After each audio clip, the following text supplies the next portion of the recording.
So I started in a place called Tomé, 18 de septiembre, and it's kind of up on a hill. It's like a half hour outside of Concepcion, so it's kind of the best of both worlds. It's like you have everything that you need from the city, but it's also really calm and just right on the coast. It's really beautiful.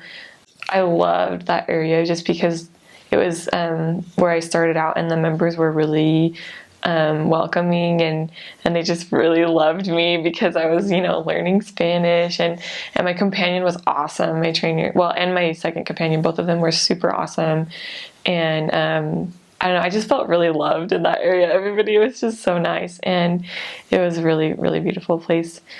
And we found a lot of great people there too. But it was tough because sometimes in the more like well-established areas, the people are a little bit more closed off. So, I mean, it just depends. You can't really go into any area thinking like, oh, they're going to be a certain way. But that does tend to happen a little in the city. The people are more, oh no, I don't have time. Or whereas out in the country, everybody's kind of like, yeah, I'm just sitting on my porch, like. Not everyone, but sometimes the older people that just don't have much to do with their time are really willing to listen. But so that was my first area, and then after that I went to a place called Cauquenes, and that's out in the country. It's very secluded. It's very rural.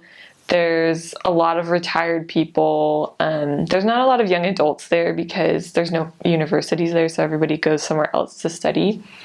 And it's really nice. The members there love the missionaries. They rely on the missionaries a lot there, just because there aren't as many strong members there.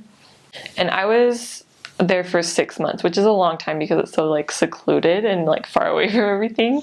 Like when I went back into the city, I was like, I don't know any of these missionaries. Like I haven't seen anyone in 6 months, So it was really great though. I had some really incredible experiences there.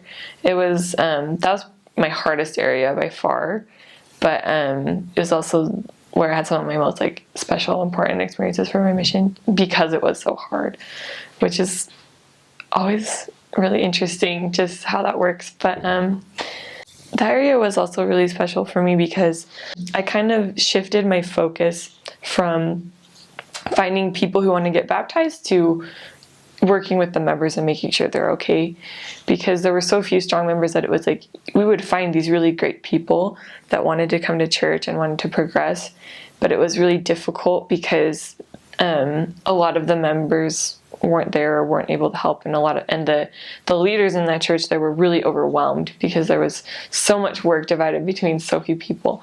So that's why I started to really see like it's more about just building up the kingdom, and it's not so much about like I want to baptize this many people or I want to teach this many lessons in a week, which are great goals to have, but it was more about I need to make sure that these members are striving for the temple and are, helping their less active friends come back and are participating in the activities and are doing their scripture study and, are there so that the church can exist and so that the church can continue, so that they can do their missionary work, and so that we can kind of rely on them just as much as they're relying on us.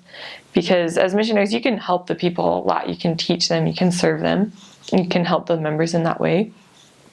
But it's really great when they can also say, okay, I'm bringing a friend to church, and kind of that mutual like working together is really important.